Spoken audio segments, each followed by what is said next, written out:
Le magnésium est-il une panacée?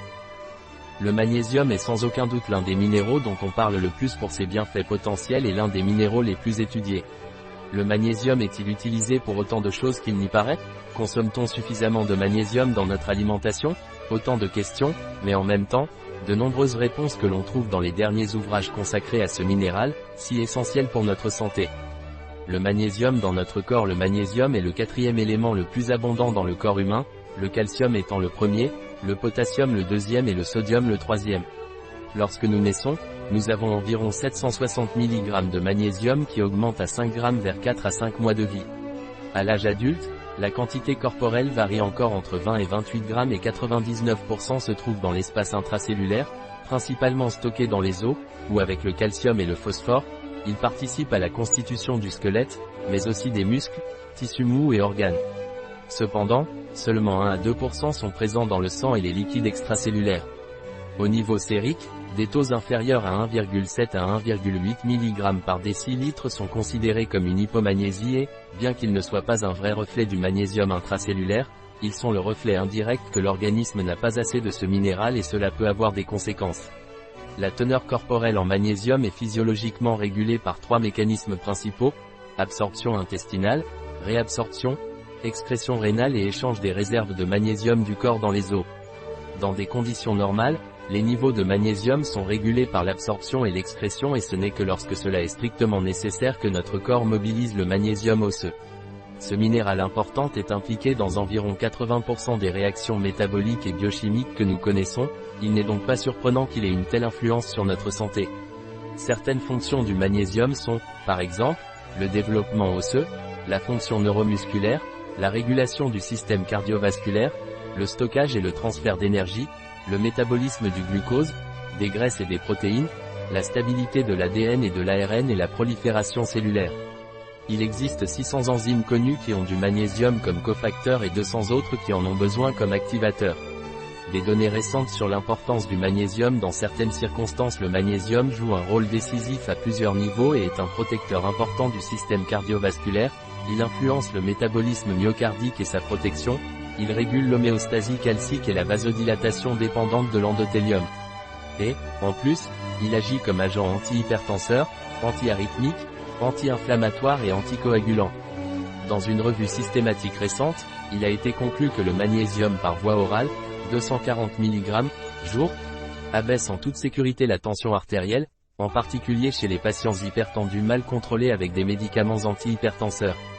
Il a également été observé que plus de 600 mg, jour de magnésium sont nécessaires pour réduire en toute sécurité la pression artérielle chez les hypertendus non traités, bien que cet effet soit plus prononcé sur la pression artérielle diastolique que sur la pression artérielle systolique et soit considéré comme un moyen sûr d'améliorer la pression artérielle et d'améliorer également d'autres paramètres cardiovasculaires. Facteurs de risque sont les effets secondaires des antihypertenseurs. Le magnésium joue un rôle essentiel dans le système nerveux. L'une des principales fonctions neurologiques du magnésium est due à son interaction avec le récepteur N-méthyl-D-aspartate. Ces récepteurs sont activés lors de la liaison au glutamate et interviennent dans l'entrée des ions calcium et sodium et la sortie des ions potassium dans les neurones. Le glutamate est le principal neurotransmetteur excitateur du cerveau et un fonctionnement anormal à cet égard est impliqué dans de nombreux troubles neurologiques et psychiatriques tels que la migraine, la douleur chronique, l'épilepsie, la maladie d'Alzheimer, la maladie de Parkinson, la dépression et l'anxiété. De plus, le magnésium dans le système nerveux joue également un rôle dans la régulation de la libération de neuropeptides et la réduction du stress oxydatif, contribuant au maintien d'une fonction neurologique saine. Les données actuelles indiquent un rôle important pour le magnésium, à la fois dans la prévention et le traitement des maladies neurologiques. Le magnésium joue également un rôle important dans la régulation du stress et nous sommes sûrement confrontés à un problème de santé aussi courant qu'une carence en magnésium dans notre alimentation.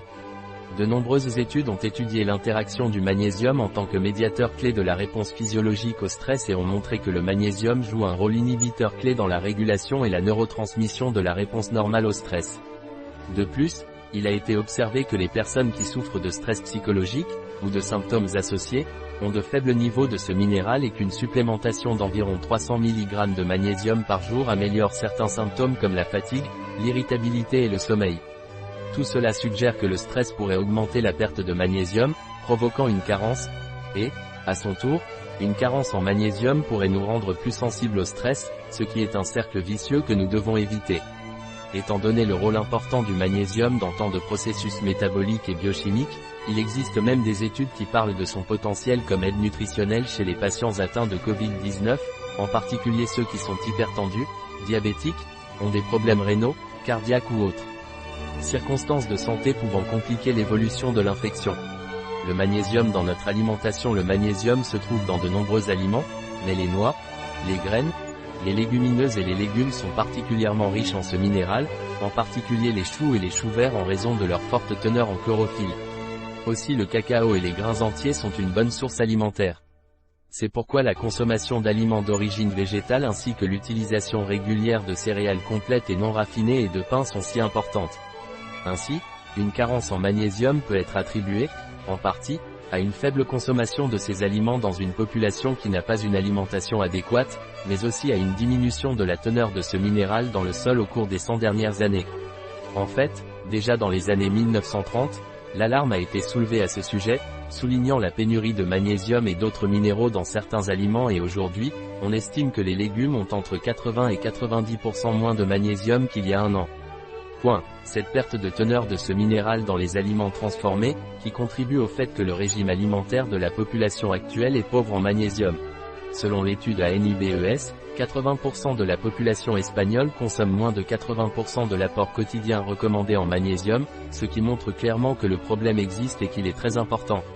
L'apport recommandé pour la population espagnole, selon le comité scientifique de l'AECOSAN et de l'EFSA, est de 300 et 350 mg par jour pour les femmes et les hommes adultes respectivement. Et, bien que, compte tenu de l'excrétion urinaire de ce minéral pour éviter l'hypomagnésémie, s'il y a des apports habituellement faibles ou des pertes excessives, dues à différentes causes telles que l'utilisation chronique de certains médicaments, une carence en magnésium peut être atteinte. Les premiers signes de carence en magnésium comprennent la faiblesse, la perte d'appétit, la fatigue, les nausées et les vomissements. Mais si le problème persiste, des contractions et des crampes musculaires, des engourdissements, des picotements, des changements de personnalité, des spasmes coronariens, des rythmes cardiaques anormaux et des convulsions peuvent survenir dans les cas de carence plus grave. Enfin, une carence sévère en magnésium peut entraîner une hypocalcémie ou une hypokaliémie due à une perturbation sévère de l'homéostasie minérale dans l'organisme. Supplémentation en magnésium. Il existe de nombreux produits à base de magnésium sur le marché. Des études semblent indiquer que les produits à base de magnésium organique, aspartate, citrate, lactate, bisglycinate, se sont révélés plus biodisponibles que ceux contenant des sels de magnésium inorganiques, oxydes, sulfates, carbonates. Peut-être convient-il de rechercher le produit le plus approprié pour chaque personne, avec un dosage optimal de magnésium qui ne produit pas le seul effet indésirable pouvant être produit, à savoir un certain effet laxatif. N'oublions pas que cet effet se produit lorsqu'il n'y a pas une bonne absorption du magnésium qui reste dans la lumière intestinale, produisant une accumulation d'eau due à un effet osmotique, ce qui favorise le transit intestinal. Il se peut que cet effet nous intéresse chez certaines personnes, mais si on recherche une bonne biodisponibilité, il est clair qu'il faut chercher la dose et le sel de magnésium qui ne le produit pas pour garantir une bonne absorption. Dans tous les cas, force est de constater qu'encourager l'apport en magnésium et compléter notre alimentation avec ce minéral est tout à fait recommandable et cohérent, notamment chez les personnes qui ne peuvent pas atteindre des habitudes favorisant un apport élevé en ce minéral ou pour celles qui présentent des facteurs de risque. Pour les pathologies cardiovasculaires, neurologiques ou autres liées au stress, comme les tensions musculaires, la fatigue ou les troubles du sommeil. Certains produits de magnésium que vous pouvez trouver et qui proviennent d'excellentes marques sont le citrate de magnésium Solgar, les comprimés effervescents de magnésium Aquilea, le magnésium Nature 1000. Plus les connaissances sont développées sur le magnésium et ses fonctions dans l'organisme, plus nous savons que un minéral, largement présent dans notre corps, n'est vraiment pas si loin d'être une panacée. Un article de Catalina Vidal Ramirez, pharmacien, gérant chez bio-pharma.es. Les informations présentées dans cet article ne se substituent en aucun cas à l'avis d'un médecin. Toute mention dans cet article d'un produit ne représente pas l'approbation des ODD, Objectifs de développement durable, pour ce produit.